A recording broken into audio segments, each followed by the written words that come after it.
महायुतीमध्ये आम्ही सर्वांनीच जनतेचा विश्वास संपादन केला आहे आणि जनतेचा विश्वास जेव्हा आमच्यावर जनतेने टाकला तेव्हा अजूनही महाविकास आघाडी या पराभवातून बाहेर निघत नाही आणि महाविकास आघाडीचे नेते शरद पवारजी, सुप्रिया सुळे आणि सर्वांनीच म्हणजे एक राष्ट्रवादी काँग्रेस शरद पवार म्हणतात की ईव्हीएमचा दोष नाही आहे आणि दुसरीकडे काँग्रेस म्हणताय की ईव्हीएमवर खापर फोडताय। मला वाटतं हा नरेटिव्ह तयार करण्याचा भाग आहे।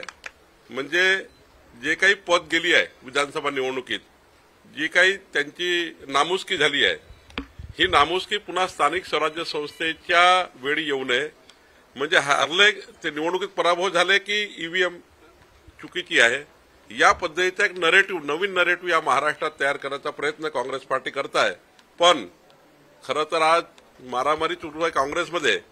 काँग्रेसची मारामारी, अंतर्गत लाठाळ्या आणि काँग्रेसवर जनतेचा गेलेला विश्वास, तो विश्वास जो गेलाय तो काही परत मिळणार नाही। त्यामुळे ईव्हीएमवर फार आंदोलन करून जनता काही ते आंदोलन आता ऐकत नाही, जनता त्या आंदोलनाला दखल घेत नाही।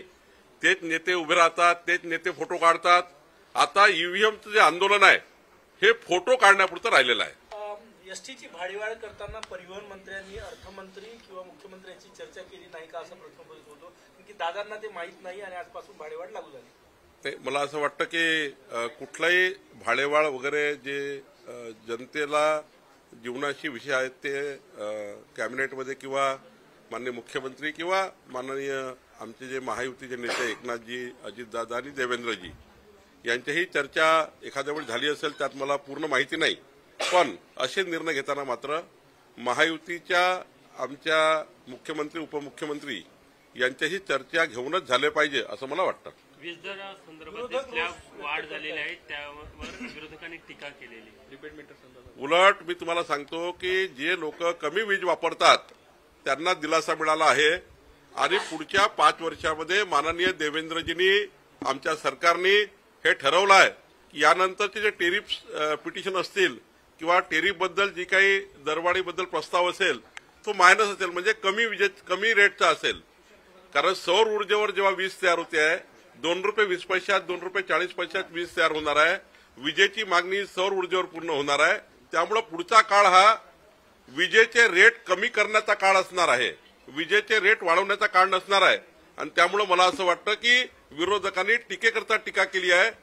काही दरवाढीचे प्रस्ताव हे मोठ्या ग्राहकाकरता, जे ग्राहक अजूनही जास्त वीज वापरतात, अपेक्षेपेक्षा जास्त वापरतात, पण काही दरवाढ जी आहे ती कमी करण्यात आली आहे, जे सर्वसाधारण मिडियम क्लास आणि कमी वीज वापरणाऱ्या ग्राहकाकरता त्यांची वीज कमी करण्याचा निर्णय घेतला आहे। छगन भुजबळ ज्या पद्धतीने काल दिसले तुमच्या याच्यामध्ये, भाजपमध्ये येतील छगन भुजबळ अशी शक्यता? काही तुम्ही तारे तोडताय। मीडियाच्या लोकांना माझी विनंती आहे की कार्यक्रमात आले आहे, तो काही पॉलिटिकल कार्यक्रम नव्हता।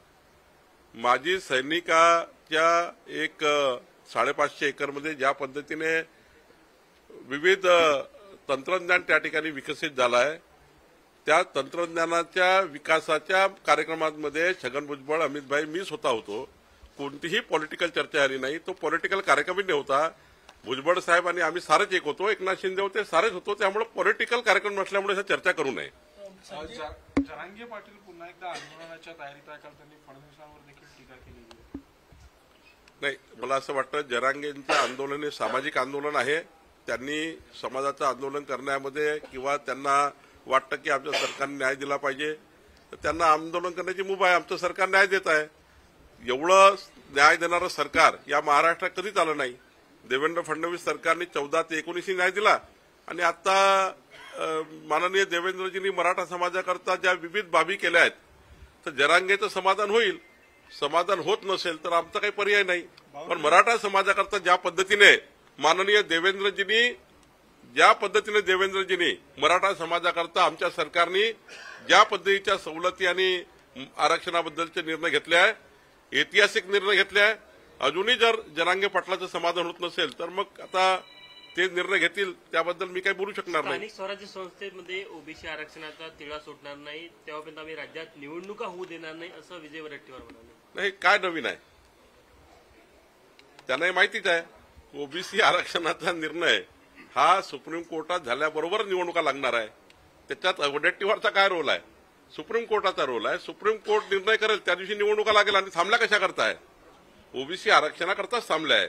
त्यामुळे ज्या दिवशी ओबीसी आरक्षणाचा निर्णय सुप्रीम कोर्टात होईल त्या दिवशी निवडणुका लागतील. त्यामुळे वडेट्टीवार सुप्रीम कोर्टाच्या निर्णयावर असं काही बोलू शकत नाही. ऑर्डिनन्स फॅक्टरीमध्ये काल ब्लास्ट झाला. त्या ठिकाणी 8 लोक ज्या मृत्युमुखी पडले आणि 7 लोक ज्या जखमी झालेले आहेत. महसूल मंत्री म्हणून या घटनेकडे तुम्ही कसं बघता? नाही, यामध्ये जे काही अपघात झाला आहे, जो ऍक्सिडेंट झाला आहे, त्यामध्ये सरकारचे पूर्ण लक्ष आहे. त्या ठिकाणी संपूर्ण सरकार म्हणून जे आमचे जिल्हाधिकारी आहेत, आमचे सर्व त्या ठिकाणचे प्रांत आहे, आमचं प्रशासन आहे, पोहोचलेलं आहे. आणि त्या सर्व जे काही परिवार आहे त्यांना मदत केली पाहिजे या भूमिकेमध्ये सरकार आहे. सहकार मंत्री झाल्यावर अमित शहा सहकार मंत्री झाल्यावर घर लागली सहकार खात्याला. संजय राऊत यांनी टीका केली. नाही, संजय राऊताबद्दल तर काय मला कळत नाही. वेळेपणा त्यांच्या डोक्याला लागलेला आहे. एक प्रकारचे वेळेपणाचं नेतृत्व आहे. आणि संजय राऊतावर मी काही बोलू नये, कारण कालही संजय राऊत बोलले. म्हणजे संजय राऊत तर मला असे दिसतात की विश्वातले जर काही यादी केली जमिनीच्या व्हॅल्यूवर, जे उत्कृष्ट व्हॅल्युअर्स आहे जमिनीचे, सर्वात उत्कृष्ट विश्वविख्यात व्हॅल्युअर संजय राऊत दिसतील. काल ते म्हटले कोराडी महालक्ष्मी जगदंबा संस्थानाची 10 एकर जमीन जी अनेक वर्षापासून लीज होती, ती लीज आम्ही रिन्युअल केली सरकारकडनं मागच्या सरकारमध्ये. ते म्हणतात 600 कोटीची आहे. आता हा विश्वविख्यात व्हॅल्युअर आहे संजय राऊत. याला बक्षीस दिलं पाहिजे कोराडी मंदिरात आणून.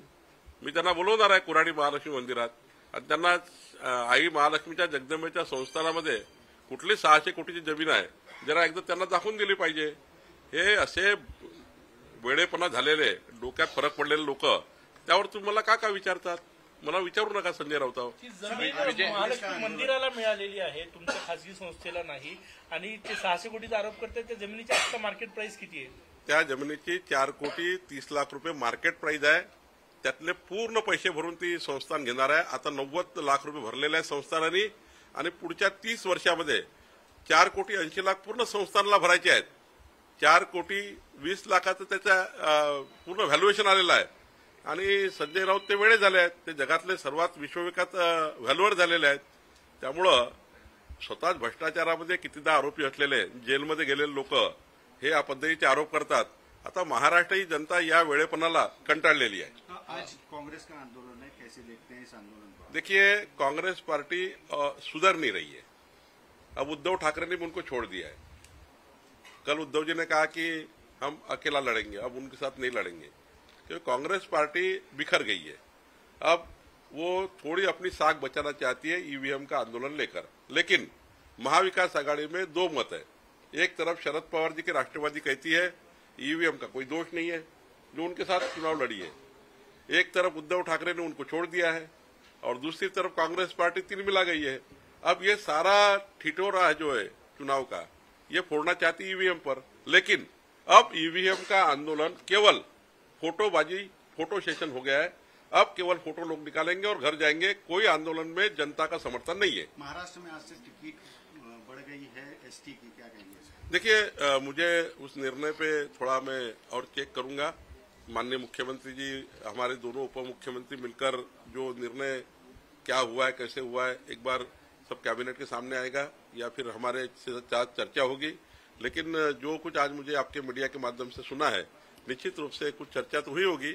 और जो निर्णय किया है परिवहन डिपार्टमेंट ने, वो सबको विश्वास में लेके किया होगा. राहुल गांधी संविधान सम्मेलन के लिए पटना जा रहे हैं, बट कहीं ना कहीं दिल्ली चुनाव में गांधी परिवार का कोई भी नजर नहीं. देखिए, उनकी साख ही बची नहीं है.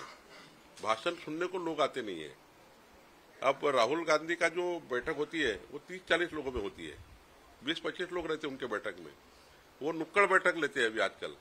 तो उनको सभागृह लेना पड़ता है छोटा छोटा. तो वो अपनी साख बचा रहे, घूम रहे इधर उधर. कांग्रेस पार्टी तो पूरे देश में कहाँ चली गई आपको तो मालूम है. महाराष्ट्र में तो कहीं उनका असर ही नहीं है.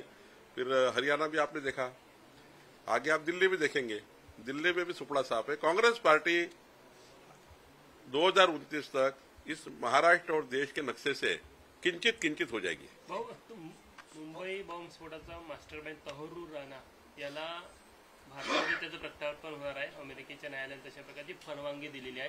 याचा किती फायदा होईल असं वाटत नाही, अशा शक्तीला जेव्हा आपण या देशामध्ये आणतो किंवा अशा शक्तीवर आपण अंकुश लावतो तेव्हा इतर शक्ती मात्र हिंमत करत नाही. इतर शक्ती ज्या षडयंत्र करण्याच्या परिस्थितीमध्ये असतात त्या आपले षडयंत्र थांबवतात आणि अशा घटना जेव्हा वाटतं की सरकार स्ट्रॉंग आहे, जेव्हा प्रशासन स्ट्रॉंग आहे, तेव्हा मात्र देशासोबत गद्दारी कोणाची हिंमत कोणाची होत नाही. अशा घटनातनं हा एक मोठा संदेश जातो. सर, एक चर्चा सुरू आहे की 30 लाख लाडक्या बहिणी अपात्र केल्या जाईल. काय वास्तविकता आहे सरकारमध्ये? काही चर्चा नाही, अजून कुठलेही निकष ठरले नाही. निकषाच्या आधारावर काही त्याचं स्क्रुटिनिंग होईल. अजून कुठलंही त्यामध्ये सरकार गेलं नाही. पण सरकार शोधताय कोणी बदमाशी केली आहे का आमच्या लाडक्या बहिणीच्या योजनेमध्ये आणि सरकार पुढे जाईल. अमित शहानी टीका केलेली आहे. शरद पवारांवर ज्या पद्धतीने टीका झाली आहे त्यावर ते म्हणाले की पंजाबराव देशमुखांनंतर म्हणजे शरद पवारांचं मोठं योगदान कृषी क्षेत्रासाठी या वडेट्टीवार म्हणाले. वडेट्टीवारला मला वाटतं जरा अभ्यास करावा लागेल पुन्हा वडेट्टीवारनी. काय म्हटले अमित भाई की जे निर्णय देशामध्ये मोदी सरकार आल्यावर झाले हे निर्णय शरद पवारजींना कृषी आणि सहकार खात्यात करता आले असते. आणि बरोबर आहे की तुम्ही जेव्हा 65 वर्ष सत्तेमध्ये होते तेव्हा तुम्ही कृषी क्षेत्राकरता सहकार क्षेत्राकरता साधा सहकार क्षेत्रामधला ज्या क्षेत्रामध्ये शरद पवार साहेब काम करतात त्या sugar factory area sugar cane एरियामध्ये इन्कम टॅक्सचा प्रश्न सुद्धा शरद पवार साहेबांना सोडवता आला नाही. ज्या भागात ते नेतृत्व करतात पश्चिम महाराष्ट्रात त्या भागातल्या कारखानदाराचे प्रश्न सोडवता आले नाही. इथेनॉलचा प्रश्न सोडवता आला नाही. हे सारे प्रश्न आज कारखानदारी शुगर केन कारखानदार जे टिकताय याला जर सर्वात मोठं जर पाठबळ असेल तर मोदी सरकारचं आहे. त्यामुळं डंके की चोट पर अमित भाई बोलले आहे की तुमचं सरकार हे कधीही शेतकऱ्याच्या बाजूने नव्हतं. आमचं सरकार हे शेतकऱ्याकरता काम करताय, सहकाराकरता काम करताय. आमचं सरकार हे महाराष्ट्राला मजबूती देण्याकरता काम करताय. त्यामुळे डंके की चोट पर अमित भाई बोलले आहे आणि त्यांनी जे बोलले आहे ते खरं आहे. पट्टेवाटप केले आज किती लोकांना पट्टेवाटप केले? नाही, मी आता महाराष्ट्रभर एकही व्यक्ती असा राहू नये ज्यांना त्यांच्या जमिनीचं स्वामित्व मिळणार नाही. या महाराष्ट्रातल्या सर्व जमिनीवर राहणारे सर्व त्या ठिकाणी डिस्प्यूट नसलेल्या जमिनी ज्या ठिकाणी वाद आहे डिस्प्यूट आहे त्या सोडून जे सरळ सरळ पट्टेवाटपाचे प्रकरण थांबले आहे सर्वांना स्वामित्व देण्याची योजना आम्ही सुरू केलेली आहे.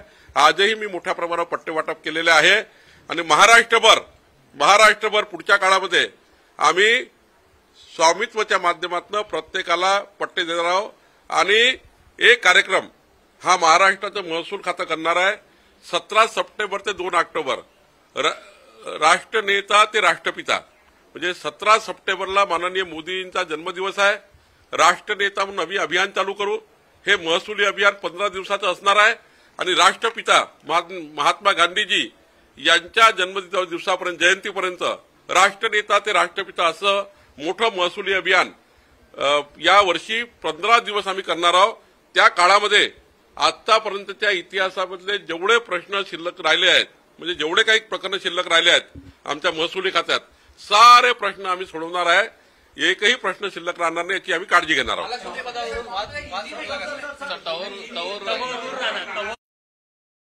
मुंबई मास्टर माइंड शरद पवार ने कहा है कि दावोस में उदय सामंत औद्योगिक समझौता करने गए या पार्टी तोड़ने गए. देखिए, जिनका चश्मा अभी टूट गया है, जनता ने चश्मा ही तोड़ दिया है देखने के लिए. तो जब चुनाव में विधानसभा चुनाव में जब देखेंगे तो सारे उनके जितने भी डॉक्टर ने उनके चश्मे बना दिए थे वो सारे तोड़ दिए लोगों ने और उनको दिखता नहीं अभी कुछ. अब नए चश्मे खरीदने पड़ेंगे. भाई डावोस में एक हमारे लिए अभिमान की बात है, हमारे देश के लिए और महाराष्ट्र के लिए अभिमान की बात है कि 15.75 लाख करोड़ 15.75 लाख करोड़ के इन्वेस्टमेंट इस महाराष्ट्र में आ रही है. ये आज तक के महाराष्ट्र के इतिहास का सबसे बड़ा हमारा आज तक का ये सबसे बड़ा हमारा इन्वेस्टमेंट का माननीय देवेंद्र जी ने किया हुआ एक एफर्ट है. इतना बड़ा एफर्ट देवेंद्र जी ने किया है कि डावोस में जिस प्रकार से उन्होंने 3 दिन बैठकर जिस प्रकार से महाराष्ट्र को मजबूत किया है, अब इनका चश्मा टूट चुका है, इनके चश्मे से कुछ दिखता नहीं है. इसलिए शरद पवार जी ऐसी बात कर रहे हैं। शरद पवार जी से ऐसी बात करने में ऐसी अपेक्षा मुझे नहीं है, ऐसी बात करेंगे। तौर राणा को इंडिया जाएगा, एक्स्ट्राडिशन जो है उसको यूएस कोर्ट ने permission देखिए, ऐसी घटना से देश को मजबूती मिलती है, षड्यंत्र करने वालों को जरा एक बड़ा झटका मिलता है, और जिस प्रकार से ये हमारे लिए आनंद की बात है, तो निश्चित रूप से इससे महाराष्ट्र और देश मजबूत होगा। देश की जनता को हमारी सरकार जिस प्रकार से सिक्योरिटी का आश्वासन दे चुकी है, हमारा देश सुरक्षित रहेगा, हमारे देश की जनता सुरक्षित रहेगी। आने वाले दिनों में कोई भी इस देश के खिलाफ षड्यंत्र नहीं कर पाएगा। ऐसी घटनाओं से, ऐसे विषय से हमारे देश में मजबूती आती है।